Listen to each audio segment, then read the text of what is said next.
What is happening, everybody? It is Friday, almost the end of the week. But before we get to the weekend, what do we got for you?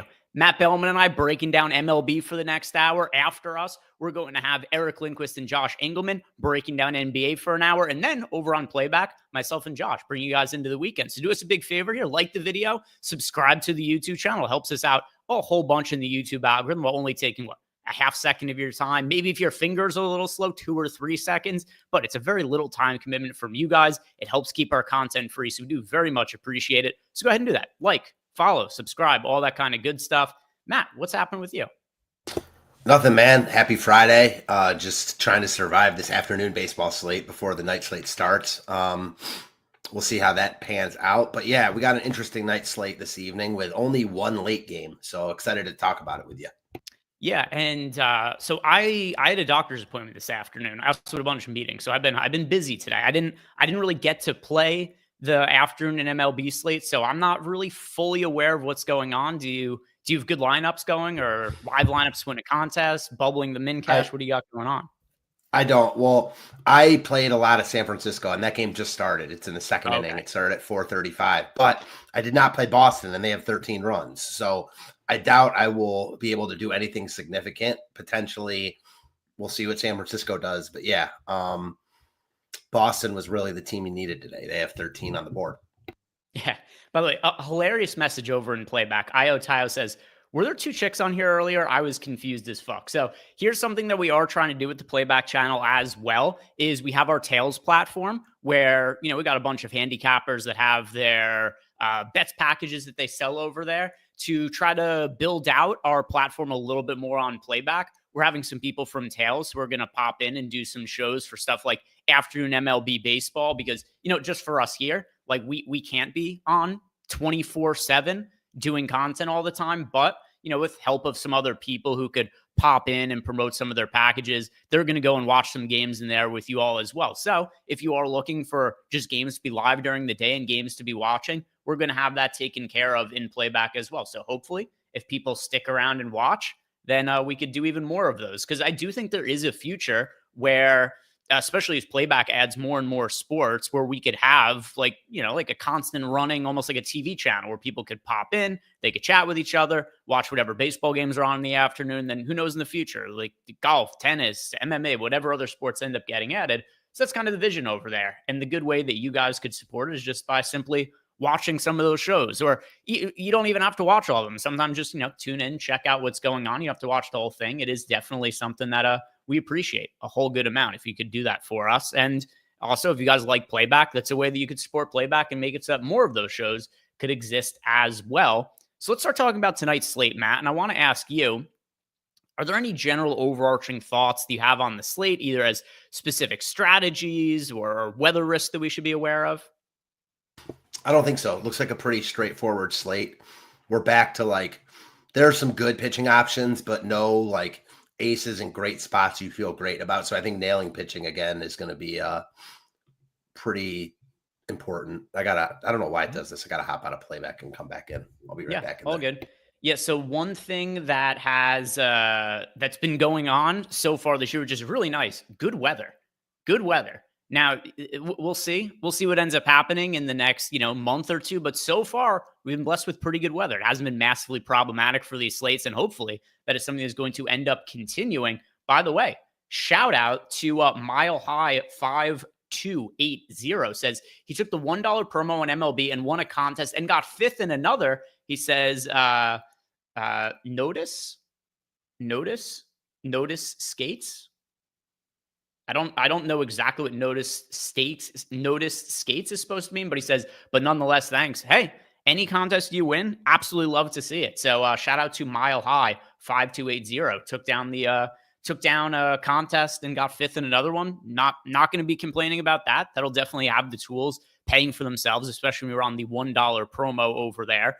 But also kind of funny, Guitar Z-Man is saying that he thought we got hacked over on Playback. I mean, I guess that is what could happen in the space. Like, people are so accustomed to seeing white guys, where all of a sudden it's anything else that's outside of that dynamic. It's like, boy, there's something weird going on here. They got hacked a couple of weeks ago. Did they get hacked again? But no, that was not the case. That was not the case. That's good. All right, let's see what we have for tonight's slate then. So let's start, Matt, by talking about the pay-up pitching options for tonight, and then also, are the Braves going to start winning games here anytime soon? Because it's been tough for them out of the start here. And one thing that does really stand out about tonight's games is we've got a massively, massively popular Spencer Schwellenbach over on DraftKings. You guys see here what we have on screen, sorted by ownership. The most popular pitcher on the slate is by far Spencer Schwellenbach. So we've got two pitchers who are priced 9K or above, and they are the two most popular pitchers on the slate. Yamamoto, 36% owned. Schwellenbach, 50% owned. If you're playing cash games, pretty easy on DraftKings. I think you're just playing both of these guys. For tournaments, do you have a preference between Yamamoto and Schwellenbach? I hate this because there'd be so many slates where a $9,800 Schwellenbach, even against the Marlins, against whoever, would be an afterthought because he's just not that good of a pitcher to be priced that high. But this slate, I understand it. And I understand the ownership, even though I think it's too high. The matchup is much, much more brutal for Yamamoto. I'm going to have to say Schwellenbach is my preferred option. They're both over-owned. It's crazy to say that for like a $9,800 Schwellenbach, but matchup matters. The matchup is obviously far superior for him here. In cash games, you play them both. I think you can certainly play them both in tournaments, but I don't think you're crazy to look to get off at least one of them there either. If you were going to be getting off of one of them, is there one that you'd be more apt to get off of between Schwellenbach and Yamamoto? Yeah, I think I'd be more apt to get off Yamamoto. Okay. Just the matchup here, I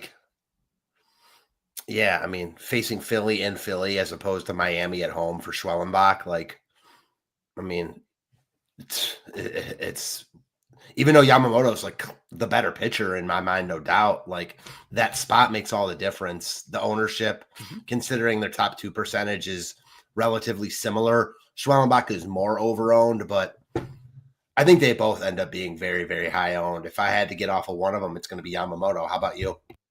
Yeah, so for myself, I'm a little bit more apt to be getting to Schwellenbach. The reality here, though, is I'm going to be playing the chalk-it pitcher. I'll be level with you guys. I'm not doing anything too crazy at pitcher. Like, we'll go over some contrarian options that we like as well, and we'll try to mine some value out of that.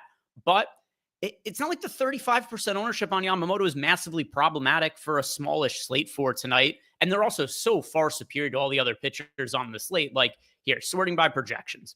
We've got Schwellenbach projected for just under 20 fantasy points, Yamamoto at 17.5. The next best projected pitcher is Gavin Williams, and we're looking at a 3 fantasy point gap between him and Yamamoto. So with that being the case, I do think that the prudent play here is just to play the chalk more often than not. And it's something you and I have talked about for the last couple of years when we've done shows together, Matt. So it's probably worth refreshing the audience on it. If you're going to be contrarian and MLB DFS, I think it makes way more sense in general to be, and every slate's different. This is more of a generality. It usually makes more sense to be contrarian at offense than be contrarian at pitcher, just because there's so much variance in MLB DFS, but it's more so on the hitting side. Pitchers generally tend to be pretty stable. Obviously, anybody can get blown up at any point in time, but the odds of Spencer Schwellenbach having a good game, it's far more likely than, say, a hitter like Shohei Ohtani having a good game. It's just the range of outcomes wider for hitters. So I tend to just play the chalk at pitcher, and I think it's the same for yourself as well. Totally the same for myself. The funny thing is, though, tonight is a night I could see making the case to get off the chalk at pitcher, just because I agree with you. I think both these guys clearly stand out from a projection standpoint, but neither of them, especially Schwellenbach, is like a true ace where you feel confident it's just going to go out there and dominate.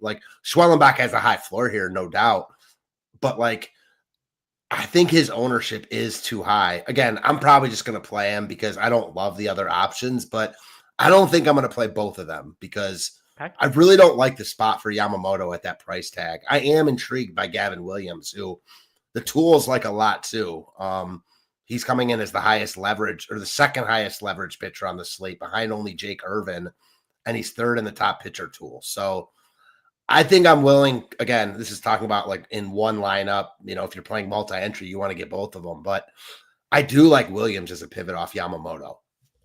Yeah, and once again, I think Schwellenbach, just because of the ease of matchup, like Schwellenbach's pitching against the Marlins, Yamamoto's Yeah. pitching against the Phillies. I Like mean, it's just so easy to look on paper and say which pitcher is safer, which pitcher provides more risk. Like Schwellenbach, he's the one who I feel better about in this spot.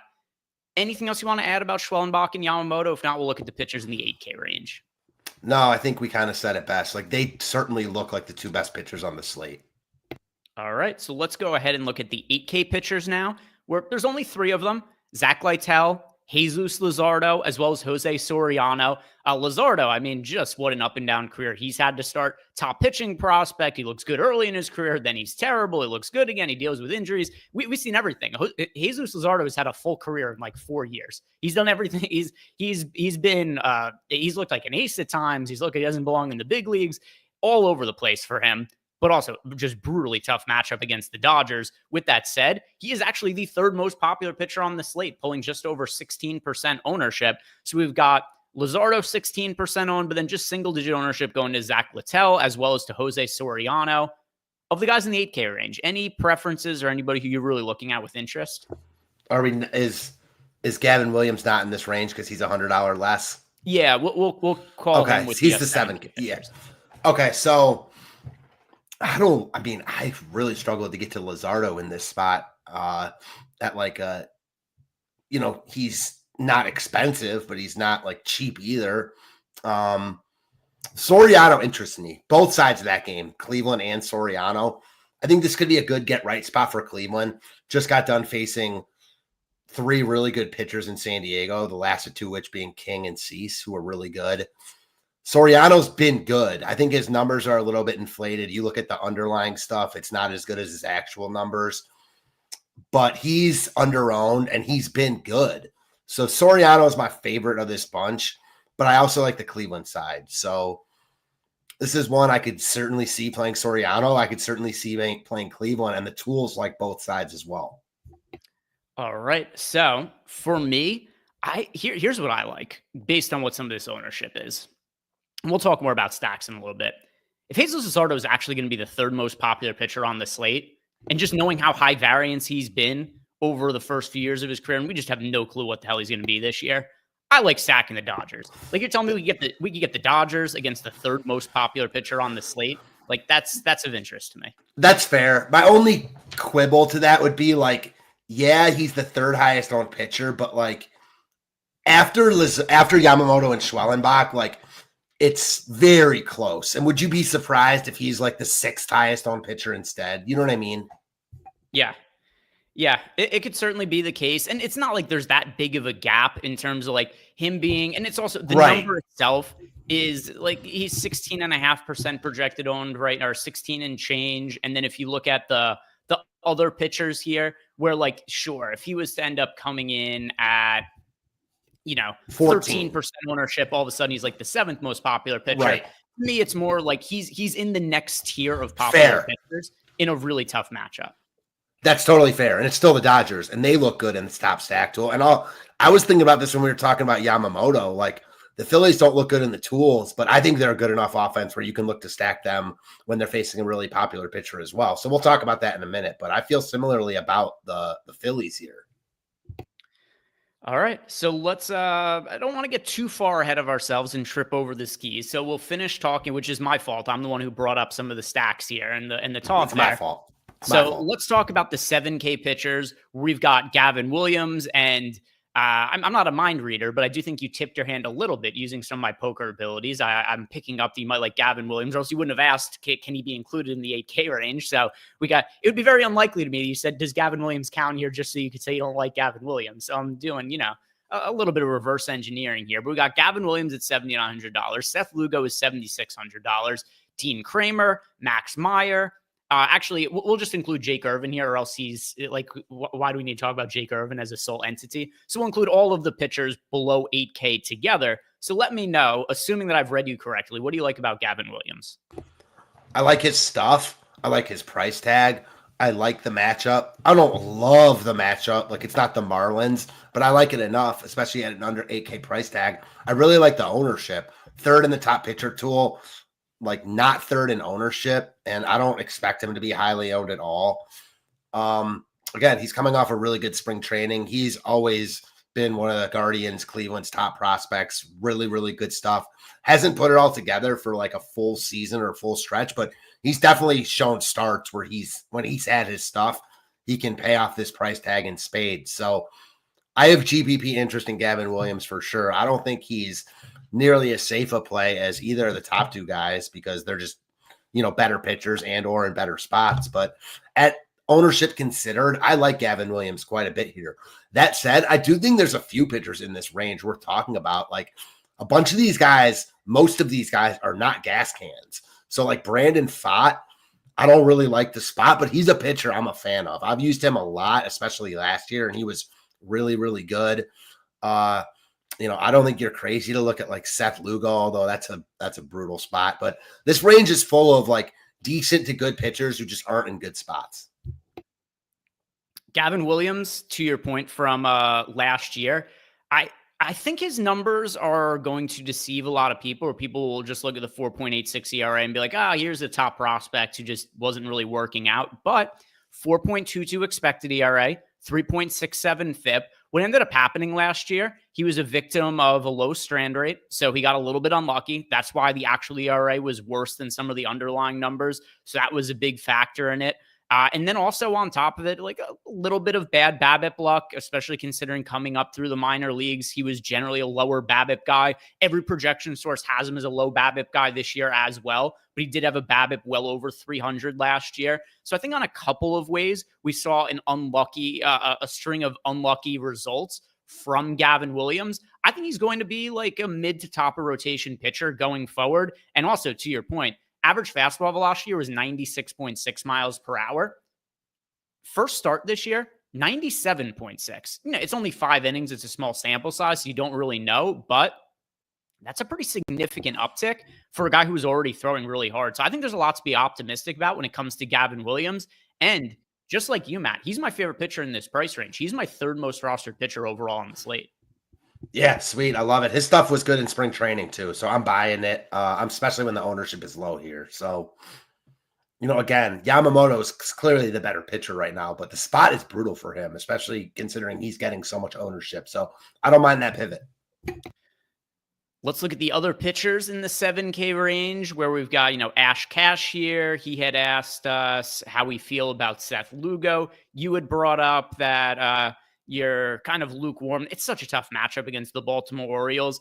The rest of the pitchers in this price range, I actually like Gavin Williams. These other guys, I just think the ownership, it's like, hey, Seth Lugo's 15% owned. I get him in, a percentage of lineups in the team. It's Brandon Pfaadt. He's 15% on. I've got him in 18% of lineups right now. I do come in underweight to the field on Luzardo, but all these other pitchers here, like I'm just kind of even with the field, whereas I actually get overweight to Gavin Williams. Totally, and that's how I feel as well. I guess the one other guy I didn't call out that would be my second favorite here is Nick Martinez. Like, I'm not totally like a believer in him, like, being this guy. I know that he came over from overseas and he wasn't great before that, but he's been good. And Milwaukee is not really a lineup that scares me right now. He's cheap enough where I think you can take shots on Nick Martinez. I mean, the top pitcher tool bears that out as well. Again, I don't have like ringing endorsements about him except for his price tag and the fact that he's been good. Now, I don't know if I expect that to continue for the long term, but I see no reason why it couldn't here. Absolutely. I don't hate that when it comes to a Nick Martinez. He's also super low owned. Once again, a guy who my preference here is Gavin Williams. I get a couple of Nick Martinez lineups, not all that much different from the field. And then the one pitcher who is, a little bit more expensive at the $8,200 mark that we talked about before. I do come in underweight to the field on Luzardo. But other than that, it's hard to say that any pitcher's ownership here isn't warranted because none of them are all that popular. Like, how do you look at somebody who's like 10% owned and be like, he's crazy over-owned or anything like that? All the other pitchers, they just kind of exist to me. People in chat had asked about Jose Soriano before, and we'll look at FanDuel in a second here. Same thing, just kind of exists to me. I really only like 3 pitchers in a significant way: Schwellenbach, Yamamoto, Gavin Williams. Those are the 3 that I like. If I'm building 10 lineups, I probably would only play those 3 pitchers, to be honest. That's fair. I kind of feel, I feel similarly, but I don't even love Yamamoto. So I really only like Schwellenbach and Gavin Williams personally. I mean, I like Yamamoto. I just hate the ownership, price tag, spot combination for him. All right. And once again, if you guys haven't done yet, like the video, subscribe to the YouTube channel. Don't forget that if you do want to check out our Portfolio EV product, 7-day free trial for anybody who signs up for the first time. No better way to get your foot in the door than try it out for free. Just get in the door. And hey, maybe you don't even want to place a bet with it yet. You just want to sign up for free and see what it's all about and, kick around on the website a little bit. Do it. Check it out.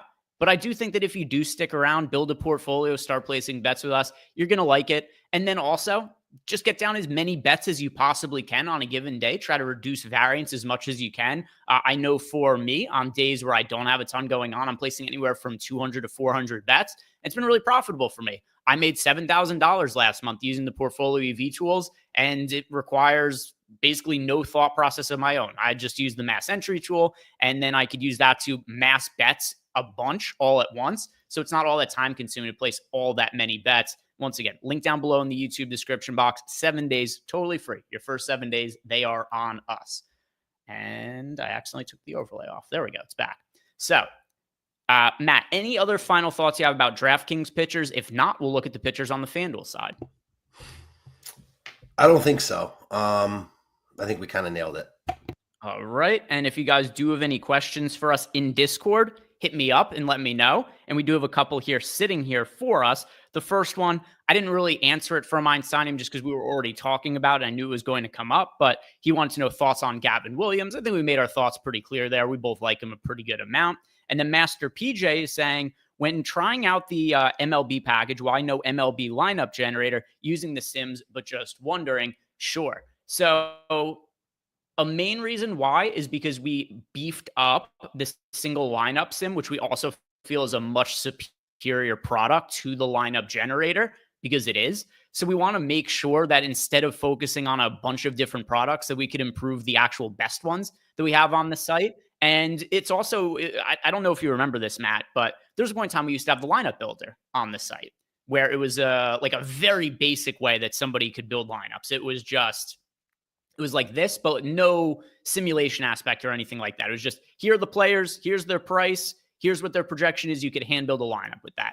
That turned into the lineup generator, where people will then be hand-fed lineups that we generate based on some actual different, inputs that you make.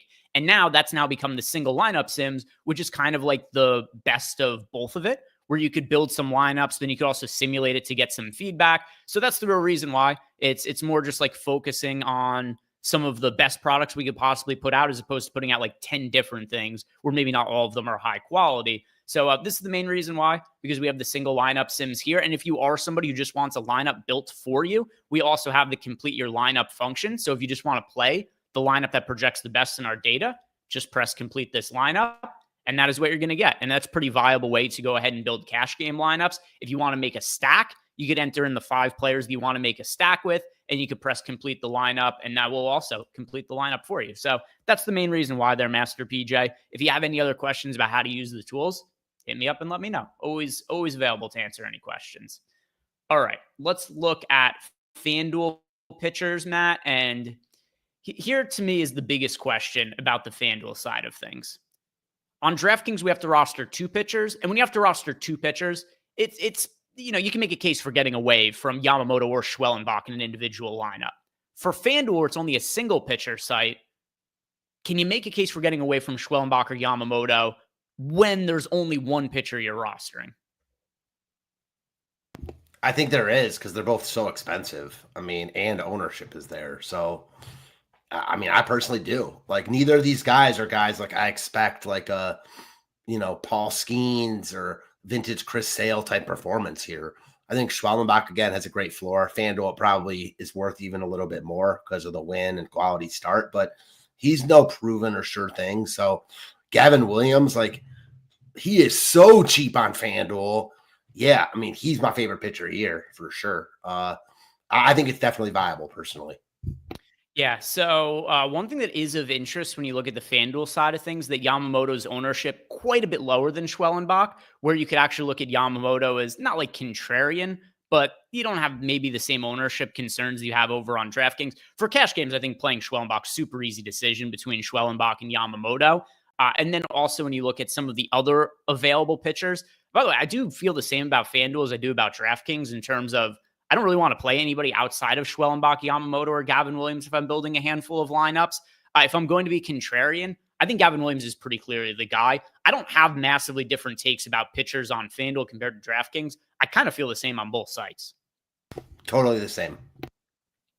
And no other questions here for us. So with that in mind, we could go ahead and start looking at some of our favorite stacks for the day. And once again, if you haven't done yet, like the video, subscribe to the YouTube channel. We do appreciate it if you guys could go ahead and do that. So I'm going to pull up the top stacks tool here, Matt. And then also with it being a smaller slate, we'll probably have some time at the end here. What we could do is we could build some lineups in the single lineup sims. We could simulate them and see what it is that's actually looking good. First question I want to ask you, it's the normal one. We talk about some of the top stacks. If you're just building one lineup in a single entry, which team would you be stacking tonight? That's a good question. I think there's a bunch of ways you could go. Few teams in really good spots. Oh man, I really want to say the Atlanta. I really like them here, but their ownership is crazy for where they are in the top stack tool. I'm going to say Atlanta. They're my favorite stack on the board. I'm not sure I'm going to end up playing them just because of the ownership, but I think they look the best personally. How do you feel? They're the most popular team on the slate. The price tag's not all that crazy on them. They've also got a situation where they're going to be playing at home here. You know, I know a lot has been made about the poor start to the Braves, which has gone about as poorly as possible. Something else to consider as well, though, they could not have had a more difficult schedule to start the season either. Yeah. Where they've started the season, and also, I mean, terrible circumstances outside of the actual just season itself, where you got, you know, they're opening the season with no Acuna, no Strider. Then you get Jurickson Profar, their big free agent offseason acquisition. He's suspended for half the season, ineligible for the postseason because of a PED suspension. Then you've also got a breakout pitcher who ended up, what was the final stat line on Ronaldo Lopez last year? Because Lopez, for a point in time, was among the league leaders in ERA. Yeah, so you had Ronaldo Lopez last year, finishes the season with a 1.99 ERA and a 2.92 FIP. He's hurt his shoulder. Seems like he might be out for the season. He makes one start, pitches 5 innings, and then the Braves put an announcement, shoulder soreness. We hope he's going to return this year. So you put together all of that information, the terrible matchups to start the season, and then also just all the circumstances that are working against them outside of that. And like, no, do we expect them to start as the worst team in baseball? No.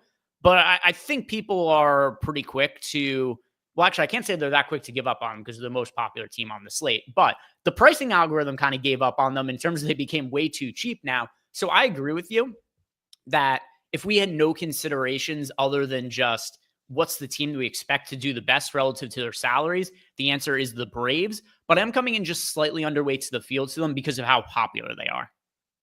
Yeah, that's my big problem. Like, they're just way overowned, and it makes sense. Like, their price tags are really, really good.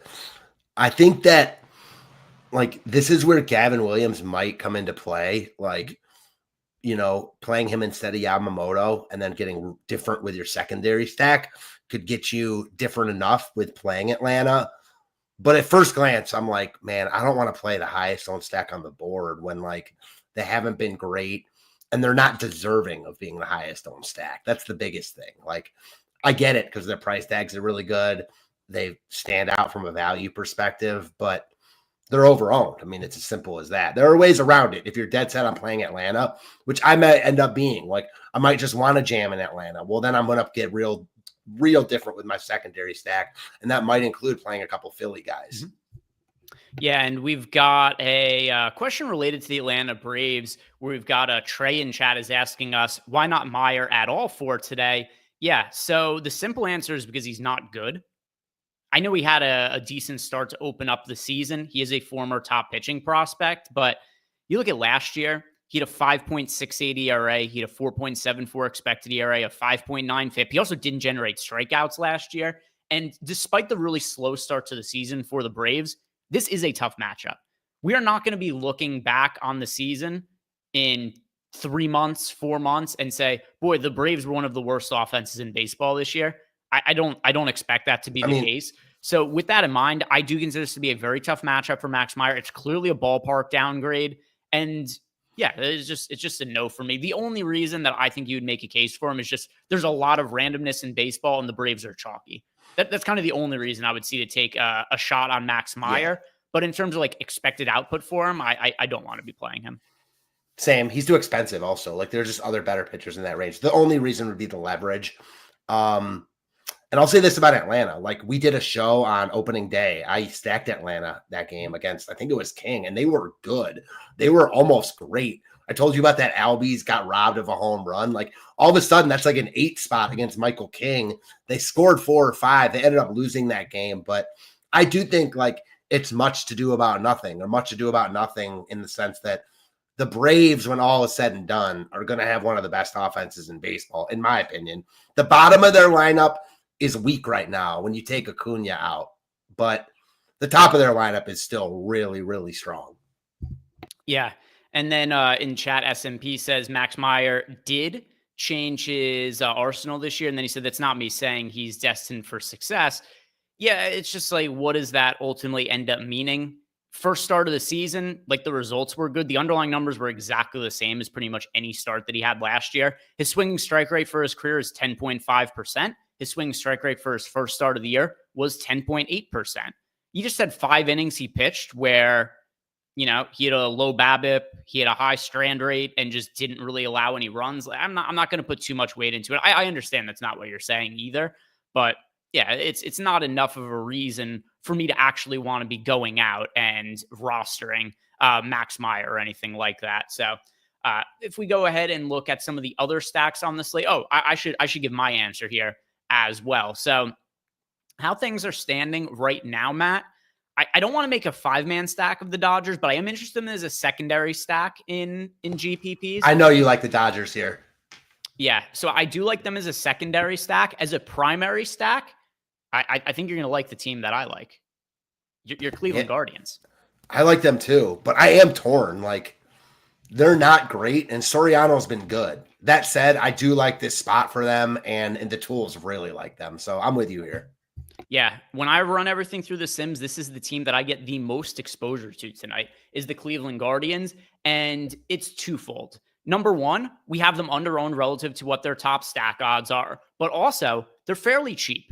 And a matchup against Jose Soriano, I think Soriano is a good but not great pitcher. The Angels also figured to have a pretty shitty bullpen this year, so that's something that should play in the favor of the Guardians as the game goes on. Also, this game's going to be in Los Angeles.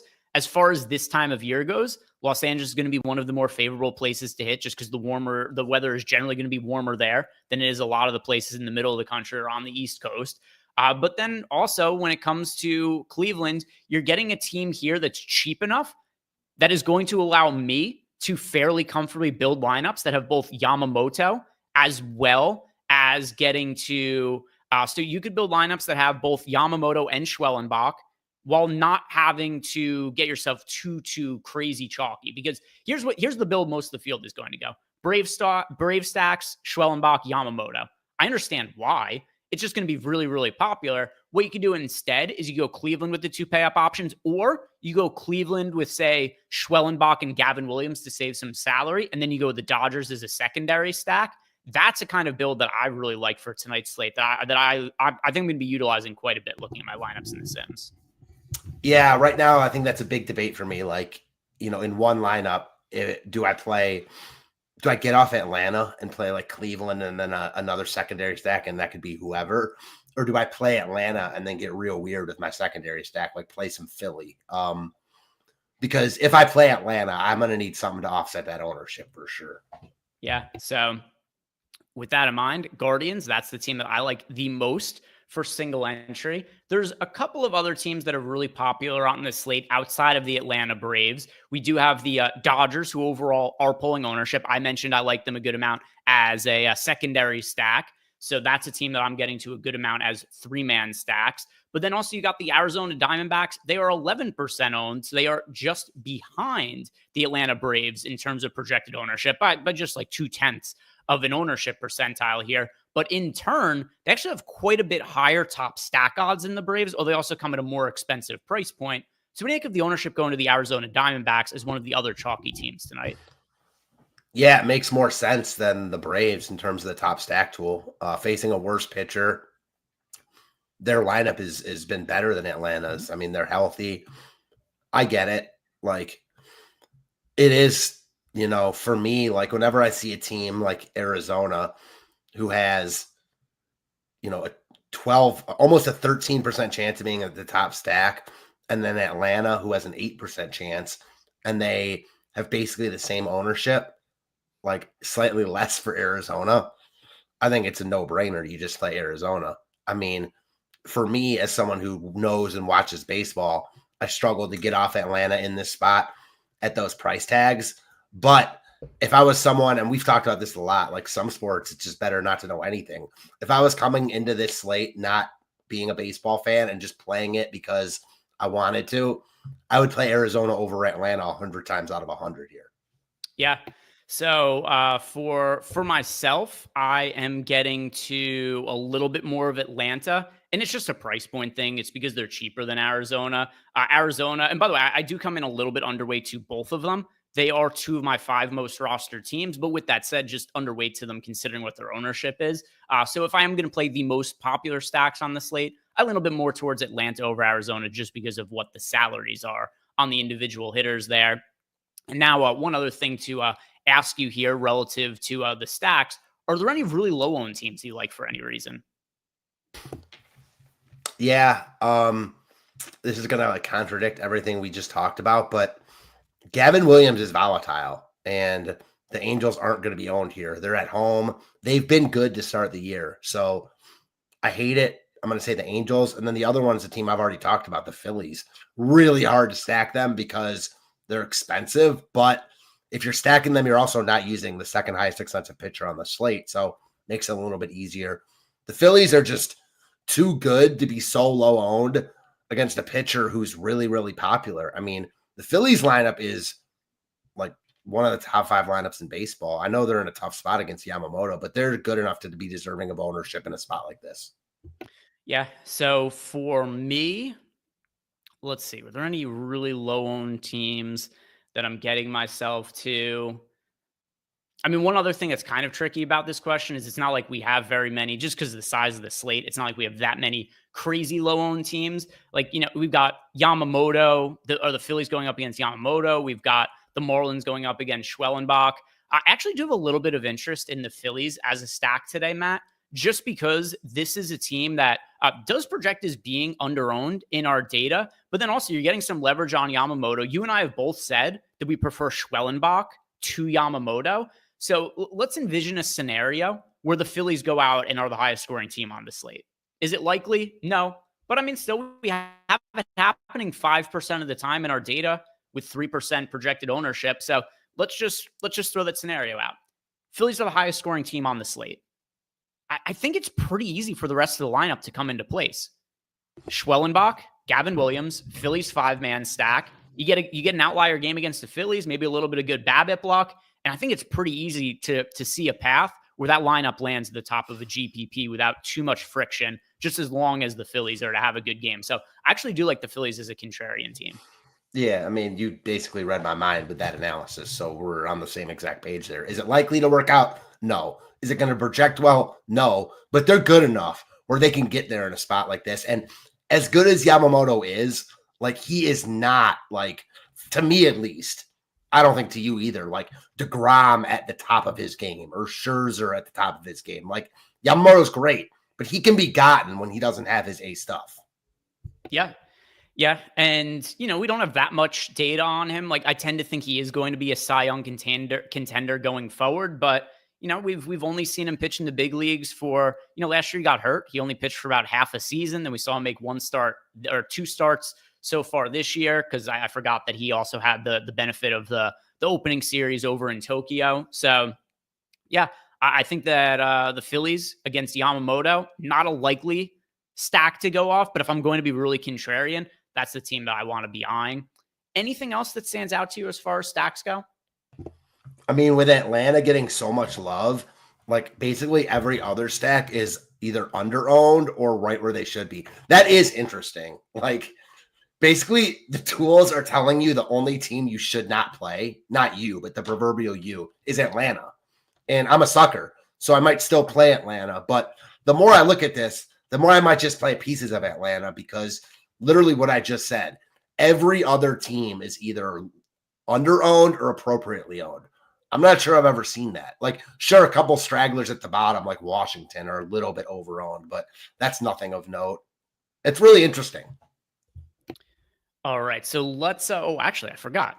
I just got confirmation on this. I've got an offer for you guys. I was waiting all show to get this information. Really excited about this. We have a new partner added to our link join. So if you guys are betting on sports and maybe you're frustrated by limits or just, you want to have a different sports betting experience, peer-to-peer sports betting is a thing now.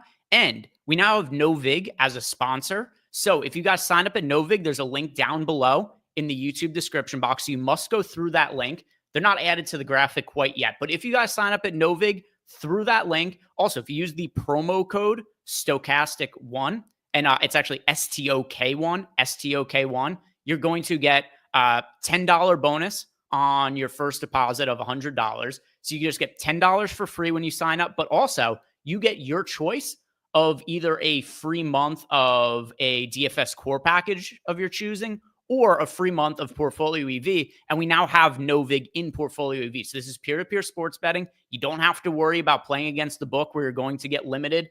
There are no limits in peer-to-peer sports betting. So you could bet with no limits, you get a deposit bonus, and you get a free month of either Sims or of Portfolio EV. And all you have to do to access that is just follow the steps here on screen. So go through that link. It has to be through that link for tracking purposes.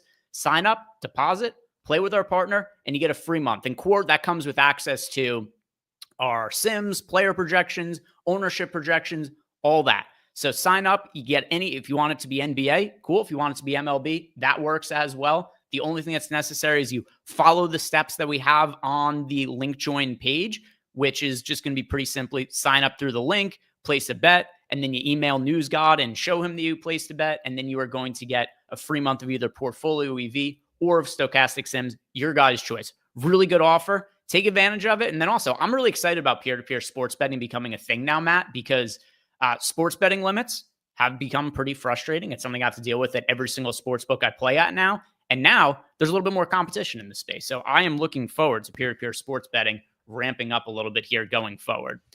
All right. Any final thoughts on hitters or stacks? If not, then what we'll do is we'll look to see if there's any more outstanding questions we haven't gotten to. We'll do some home run picks. We'll build a lineup or two as well.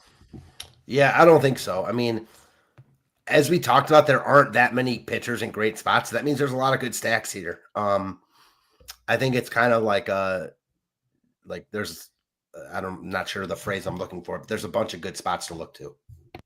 All right. We got one question here that is sitting for us in Discord. It is from Lucky. Lucky wants to know, what is my preference in reducing a stack exposure? He says that he got a shit ton of Cleveland stacks in his last run. Yeah, so I think the best way to do it is to use the ROI boost and just downgrade the stack.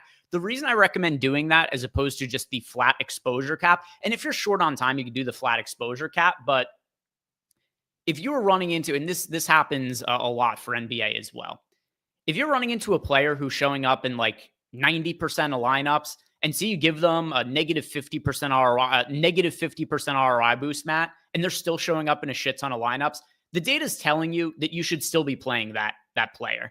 And it's going to be the same for like a stack, where if you give a team an ROI downgrade, but they still show up in lineups, it's a pretty good indicator that you should still be playing a pretty good amount of that team. So that's why I prefer that process to just the flat exposure cap. So Lucky, yeah, here's what I think you should do. Go into the ROI boost, click on the team stacks, and just do a little bit of a negative downgrade boost to the Guardians. And that should flatten out your exposures a little bit. But if it doesn't, it's the data in the Sims telling you probably want to be playing the Cleveland Guardians. So I think that's the best way to go about it. Mike1377 says, Do we like Fott in a GPP to get these high-priced Dodgers and a stack for single entry? So for me, I prefer Gavin Williams to Brandon Fott. Same. I don't think Fott's crazy, but I do prefer Gavin Williams. And then the next question we have here, it is from Clintwood83. He wants to know best pitchers for DK Cash. The easiest question I think I've answered so far this year, Spencer Schwellenbach, Yamamoto, those are your two cash game pitchers. Totally agree. Yeah, can't even really make even though you and I like Gavin Williams for GPPs, cash games, you're going to Yamamoto, who's got double the ownership. Just lock in the most popular pitchers and go about your day. And that's why I don't play cash games. Yeah. We've got Trevor in the chat. By the way, shout out to Trevor. He says Schwarbaum incoming says just needs Kyle Schwarber to get over 0.5 hits, runs, RBIs to hit a 2.5x $200 bet. Well, good luck, Trevor. I hope that Kyle Schwarber comes through for you tonight. All right, Matt, let's build a lineup together in the single lineup sim, which once again comes with access to our MLB core package. If you guys do sign up for it, or any of our other MLB packages. So sign up for an MLB package through the link down below or with one of our affiliates and get yourself a free month. And then you could be using these single lineup sims for yourself. What direction you want to go here? What team do you want to stack? Let's see. It's tough because Cleveland's Cleveland and the Angels, I think, are the only two lineups that aren't out. But I think Cleveland is the team I want to go to. All right, so let's go Cleveland. Let's click on Cleveland. And don't think their lineup is confirmed yet, but that's okay. And now which hitters do we want to stack? I assume we'll start with Jose Ramirez? Yeah, I think you have to start with Ramirez. And then you got to go with one of the first basemen, Santana or Manzardo. You choose. Okay, so let's go. All right, Santana projected for 6.41 fantasy points. We got a much higher projection on Manzardo. He's also a little bit more expensive, but let's go Manzardo here. We'll go Manzardo. And then let's see, who else is projected well? Sort by the projections. We'll throw Steven Kwan in here. So we've got Manzardo, Jose Ramirez, and Steven Kwan. I think Nolan Jones. Okay, we'll go to Nolan Jones, and then I will round this lineup out by Naylor's cheap. in. Who'd you suggest? I suggested Bo Naylor because he's really cheap and he's a catcher. But okay, we could go to Bo Naylor, and then do you want to see if we could fit in both the stud pitchers? Yeah, sure. I do think that. And again, we've talked about this before too. Like stacking Cleveland does make me like Gavin Williams that much more. Like the win equity at a 7,900 tag means something. But I do think that we should at least try to see if we can get the two top pitchers. I'm with you. So here's what we'll do. We'll make one with the two top pitchers, and that gives us. It's very doable, by the way. We've got $3,700 left for the final three spots. So let's complete the lineup and just have it fill in with the best projected players. We'll sim it, and then we'll go back. We'll build the same lineup, but with Gavin Williams instead of Yamamoto, and we'll see what the sim ROIs look like on the different lineups after we end up putting both of them through. So we had Aranda, CJ Abrams, and Jared Kelenic filled out the rest of the spots. So let's run the sim. See how it's looking. All right. Pretty good. Pretty good. I mean, 54.9% sim ROI. So this is looking like a good lineup. Now that's really good in a build your own first try. That's real solid in my eyes for baseball. All right. So now let's go ahead and build a. Also, I want to check to make sure that there wasn't a projections update. So I'm just going to swap over here and see. Yeah, not quite yet. We're still looking at the same, but I'll go back into the single lineup sim. And now let's create a new lineup. Oh, whoops. Meant to go to DraftKings. All right, we'll clear this one. All right, so we'll go Schwellenbach, Gavin Williams, Yeah, people asking for a FanDuel lineup. Absolutely. We'll do a FanDuel lineup. Actually, looks like Ryan Rennebaum already built out a FanDuel lineup, so we'll plug in Ryan Rennebaum's lineup. We'll see how that looks. And then we'll do home run picks afterwards. All right, so we did for Cleveland, we went with Bo Naylor, Kyle Manzardo, we had Jose Ramirez, and then we had Steven Kwan and Nolan Jones. But the one difference here is when Gavin Williams instead of Yamamoto. And so we'll fill out the rest of this lineup. It ends up giving us Aranda, Michael Harris, and CJ Abrams. Now let's run the sim on this one. I have a feeling the Yamamoto lineup's going to come out better. We'll see, though. We'll see. Well, fuck me. I'm wrong. Massive ROI on this lineup.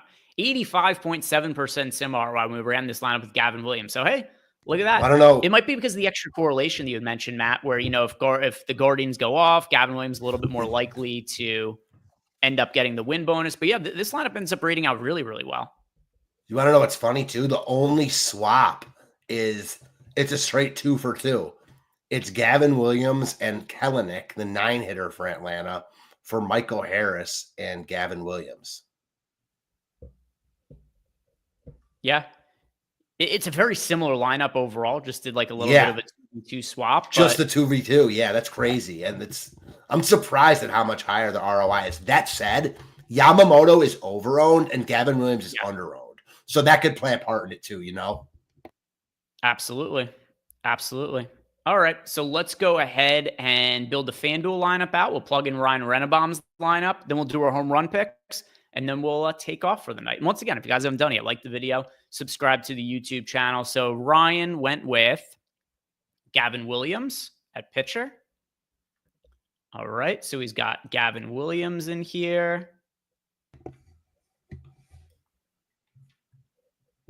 Why is he not showing up here? Let's try this again. All right, new lineup. There we go. Just had to clear it. All right, Gavin Williams, Josh Naylor. Then he went with Ketel Marte at second base. At third base, he has Kike Hernandez. At shortstop, he went with Perdomo. And then the outfielders, he has Corbin Carroll, Tommy Edman, Shohei Ohtani, and Mookie Betts. All right. Ohtani, Betts, and Carroll. That doesn't work. The salary doesn't work. Let me read this again. Gavin Williams, Josh Naylor, Ketel Marte, Kike Hernandez, Geraldo Perdomo. Yeah. All right. I'm stuck here, Matt. So this is the issue sometimes when we go to the YouTube chat for lineups is he's playing with too much salary. No, it does look like Carroll fits, but it won't let you put him in. Oh, now that's weird. Okay, my bad. I don't know why I wasn't showing up there. Well, guess what? No big deal. Problem fixed. Thank you, Matt. Apologies to Ryan. I'm the idiot here. No, I mean, why would you expect anything different from that? So. Yes, this lineup did not end up rating out all that well. Negative 16.4% sim ROI. On the surface here, you've definitely got a lineup that is correlated well. You got Gavin Williams at pitcher, Arizona offense, Dodgers offense. Here's what I think the problem is. Maybe a little bit too popular for FanDuel. That is going to be pretty popular offenses where Dodgers, super popular, Diamondbacks also super popular. You've got most of the most rostered hitters there. So that ended up not simming out all that well. Big Top Dog, want to talk about Vucevic last night? Yeah, he sucked. I wish I played less of him. But did I want to talk about him on a baseball show? No, not in particular. But yeah, he absolutely sucked, and I should have played less of him last night. I don't have anything else to say about it. Yeah, he was terrible. Yeah, I mean, it happens. Let's see if we had any final questions here. We've got Bunny says, sorry if I missed this, but any reason Austin Wins is popping so much in The Sims? He's showing ownership at 3%, but in the contest generator ended up 33%. Yeah, I am going to send a message to the data team in like 5 seconds because there was probably just an error somewhere. So that's what I'm going to guess it is. We did get a projections, or not projections, like an ownership update and stuff. And Cincinnati is now, Atlanta's now the third highest owned projected team. Cincinnati has approached to be the highest. Interesting. I don't know if I buy that. I mean, because I think that's correlated with whatever you just said about Wins, who's hitting 9th for Cincinnati. Yeah, just send a message in there. All right. Yeah. I think that's just the data issue. That's my opinion on it. I agree. What could have possibly changed? Austin Wins isn't changing like their top stack percentage. If anything, it's making it go down. Yeah. I just messaged the data team, got a response. So looking into it. It'll be updated soon. All right, Matt. So let's close out with this and let us know in chat as well. Who are you guys picking to homer today? I want to know from you guys. So throw it into YouTube chat who you're picking to homer today. I'll be reading those off on the show. But first from you, Matt, who are you picking to go yard? Easy call here. Has there ever been an easier call? Austin Wins. God, you took it from me. Oh, God. Yeah, that was, I guess my joke was a little too obvious. But no, here's a guy I like a lot. The stack is overowned, but he's walked like 8 times over the past 2 games. I'm exaggerating, but he walked 3 times against the Dodgers on Wednesday, excuse me. It's Marcell Ozuna. He's going yard tonight. I'm going to go with Jose Ramirez. That's the team I'm getting the most exposure to. You only got about 10% ownership going to Ramirez. I'm 3x the field on him. I'm picking him to go yard today. He's somebody I want to be having in my lineups. From the YouTube chat, let's see what YouTube has as a home run selections. We've got Michael Roundtree going with Ellie De La Cruz. We got Michael Henry going with Matt McClain. Hey, maybe there is something to the Reds ownership. First 2 home run picks are Reds. Clearly shut and close case. Everybody's playing the Reds. Look at that. Brandon Lau from Pierre. Jose Ramirez from Wookie. We've got Emac, our old pal, going with Ryan O'Hearn. Kyle Schwarber, the pick from Ricky Rose. We've got Jose Ramirez as well from Humboldt. We've got Jake DeWitt going with Pavin Smith. Jimmy D. Virgilio agreeing with you, going Marcell Ozuna. Trey McKell also going with Pavin Smith. We've got Larry. He's picking Emac to homer today. Taco Bell, he's going Matt Olson for 2 dongs. We've got Westberg from Aaron Hines. We've got Matt Olson as well from Jazzy Faye. Andre is going with Matt McClain. We've got Brandon Lau and CJ Abrams from BD. Reg Kell is going with Nolan Jones. Misner's the pick from Tango Hotel. Matty Ice has got Eugenio Suarez. Josh Naylor from Larry C. Io Kimbrough, he's picking Michael Harris. Brandon Marsh from Say What? Griffin Conine from Andrew Pike. Stephen Leibowitz going with Corbin Carroll, as is Jazzy Faye. Again, throwing him in there. Marvin has got Gunnar Henderson. Carlos Santana from Mike W. And then we've got Humboldt. He is going with 2 homers from Christopher Morel. And then finally, Brian De La Cruz from CM311. So guys, thank you very much for watching. If you have not done it, one more time, like the video, subscribe to the YouTube channel, and good luck tonight.